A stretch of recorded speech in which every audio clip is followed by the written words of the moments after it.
Welcome to my channel and welcome to the next video. This week I am doing one on the darkest hour, enhancing your magic. Enjoy.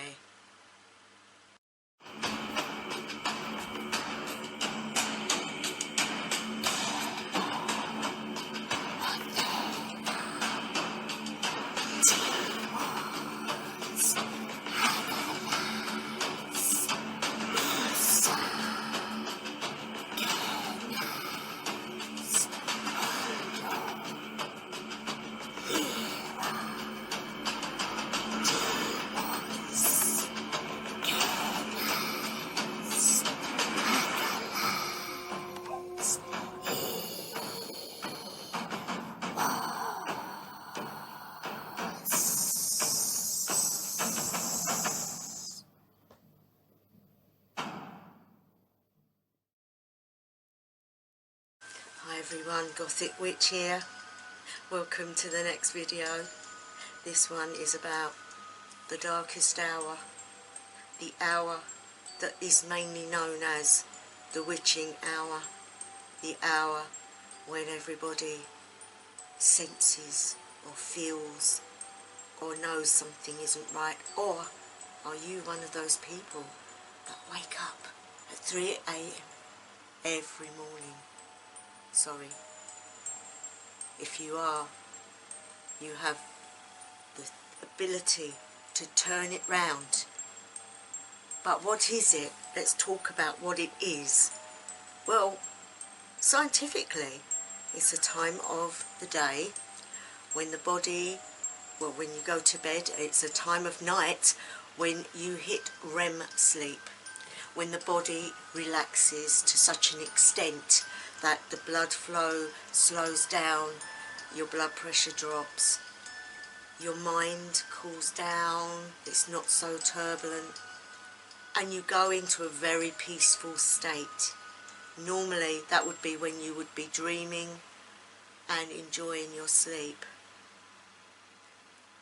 3 o'clock. People don't wake up dead on 3 o'clock. Sometimes they wake up a little while before. You think you may have woken up. Are you in pain? Are you cold? Are you thirsty? Do you need something? Have you got a condition that needs sorting out? All these sort of things. So you have to go down the scientific bit first. So once you've got rid of all those things and you've answered all the questions on that, the next thing is, why am I awake? I was real asleep, so why have I woken up? Well, there is no scientific evidence to say that 3 o'clock is a cosmic thing, because every country, 3 o'clock is at a different stage of the day. You may be in England and it's 3 o'clock, and in another country it will be 8 o'clock. So it is something that's within us, that at that time of the day, something clicks in our psyche, in our souls, and those that are susceptible to spiritual matters will wake up, will be alert. Have you ever wondered the things that you perceive are really spirit trying to contact you? Sometimes they will contact you in your sleep, but other times maybe they're trying to tell you something. And if you just get up and have a drink and sit down and ignore that, they're going to keep doing it day after day after day, or night after night after night. So what sort of things can happen at that hour? Well, the worst thing that happens is the night terror. The night terror. The time when you cannot move but you sense a presence in the room, or you can hear something coming up the stairs to your room and you cannot move. And the reason for this is because your brain is going into sleep mode, into REM mode, but your body is still trying to relax. So it's not worked together, it's not corresponded. So your brain is trying to make something of it, trying to work it out, but your body is not keeping up with the situation. Hence you get a few seconds, and I say this guys, it is a few seconds. To the person experiencing it, it must seem like a long time, but to the actual event, it is only a few seconds. In that time, your brain sends out messages, warning, warning, warning, and so you perceive it as something spiritual or something not right or something, and you cannot move. The more you panic, the more you cannot move. So the best thing to do in that is to try to calm yourself down and don't panic. As soon as you do that, you will find that you can start to move and you can start to speak again.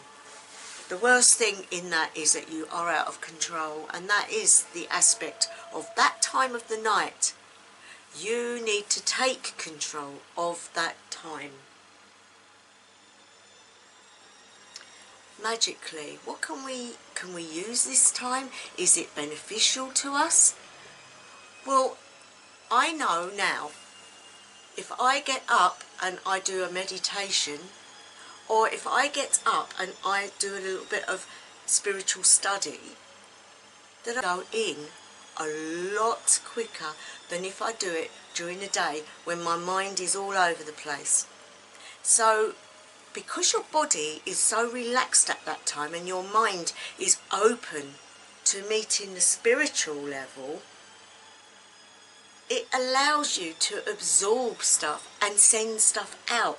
So how much more will it aid you in your magical practice? Just think guys, you do a candle spell at 3 AM. What will happen? Will it be more beneficial? Will it work quicker? I have started to do these things, and amazing experiences. I have seen spirit, I have heard spirit, and the things that I can do now, I wouldn't do it at any other time of the day. But one thing I would say, the caution is, if you wake up and you do not feel that urge to do a meditation or a spiritual endeavour, then you have just woken up. Ideally, your ideal thing to do then is to go and have a milky drink and try to get back to sleep. The other point is, when you do get up and you do ritual, or you do a spell, or whatever you're doing, when you go back to bed maybe at 5 o'clock in the morning and you wake up at your normal time at 7, you do not feel tired. It's as if you slept through all that time, and it is an amazing experience. You alone in the dark with your candlelight. Nobody else around you is awake. Nobody can disturb you. The world is asleep. How much more will your practice be in that type of environment? How amazing that would be, to be able to send your will into situations and receive clarification at the same point. It is something only you can do if you want to do it. Because when you do wake up at that time, you do not feel tired. So it's not like you want to go back to sleep. So if you get up and go into the quietness of yours, where you do your work and then do stuff, you will find at the right time you will become drowsy again, and it will be time to go back to bed. But what you will have experienced and gained knowledge-wise in that time will be amazingly important to your path. It will send you cascading to the next level, because you are absorbing what spirit or deity or whoever it is that you are connected to is trying to meet you halfway and give you, because they can get to you in that state of mind much easier than in normal circumstances. So my thoughts on this, guys, is give it a go. You will not miss out. You will feel okay. I wouldn't do it every night. I certainly wouldn't do it every night, but I certainly would give it a go at least once a week. You will find if you do that, you won't be waking up at 3 a.m. every night. I think it is a knock on the door to your subconscious to help you to progress. So if you oblige what's happening and do it, they won't disturb you for the rest of the week. So give it a go. Pick a night where you haven't got to go work. So Saturday nights would be ideal. And give it a go. You never know what you might learn or achieve if you follow this rule pattern.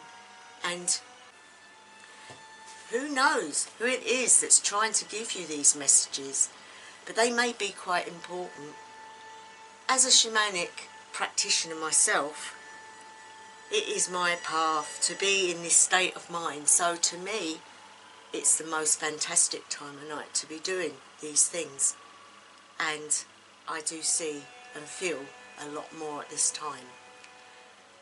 And you can alter the state of mind and astral travel. If you are doing a meditation, you can ask them to take you on the journey that is correct for you at this time, and you will find yourself in a beautiful mindset, and the next day you will feel great. So I hope this has brought some more understanding to you guys about what the actual hour, the witching hour, is on the spiritual side. But there's also another side to it that makes even those that are not spiritual suspicious about 3 a.m. It is a renowned fact that in the hospitals, when people are going to die, they're at their lowest ebb anyway, because they're on their way, that staff see spirits around the building, or they see them in the room of the people that are not well, that may not make it. They see and hear voices that they wouldn't normally. They call it the graveyard shift because spooky things can happen.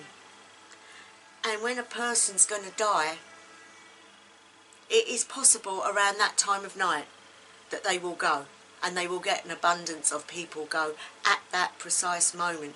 The reason is, the scientific reason is, as I said before, is because the body goes into this very relaxed state. And so if you're not very well and you actually don't need much to push you over the edge, your body going into that state will allow you to pass very quietly and very quickly. And so how much more would spirit, because the veil is thin at that particular time of night, for them to come? So obviously those that are working will see things like spirits or angels or all sorts of stuff, and they will even see people that are in the bed walking down the corridor, the spirit of them. And it can be unnerving. I know when years ago when I worked in a nursing home, and nobody liked doing the night shift because there was only 2 people on in the whole building, and it was always known that people will pass, the elderly will pass around between 12 and 3 o'clock in the morning. And it always happened. It was weird, it was very strange. But I never thought much of it, because if I did those shifts, it's just something you learn to deal with and cope with. But those that were new to it, it could be quite a frightening experience. But guys, you know, we all die, we all pass away, we all go to the other world, we all get reincarnated, we all come back, and it's just another stage of our existence. So, nothing to be scared of, but spiritual people can make head or tail of it. Spiritual people can make use of it, and I think it's a brilliant time to do our magic. I just wanted to get the point across about the witching hour, because a lot of people do know about it and they wonder about it, and a lot of these psychic investigators will pick that time of the night because the veil is thin and things can happen at that time. So yeah, it's cool. It's all cool stuff. Anyway, any new subscribers, I really do thank you. I've now set up an Instagram account which is called Gothic Witch. I will put the link below. And it's just going to be about the things I get up to. I will do little videos each day, very off the cuff, just about my life really, how I keep it spiritual in a busy world. Hopefully so that you guys might get some ideas on how you can keep your spirituality going in a mundane world. So I hope you like that. I hope you pop over and have a look. It's only just started, so there won't be a lot on there, but I am going to be doing it daily. So I hope to see you over there, guys, and we can maybe chat as well and get to know each other. That would be great. And thank you to any returning subscribers. I really do appreciate it.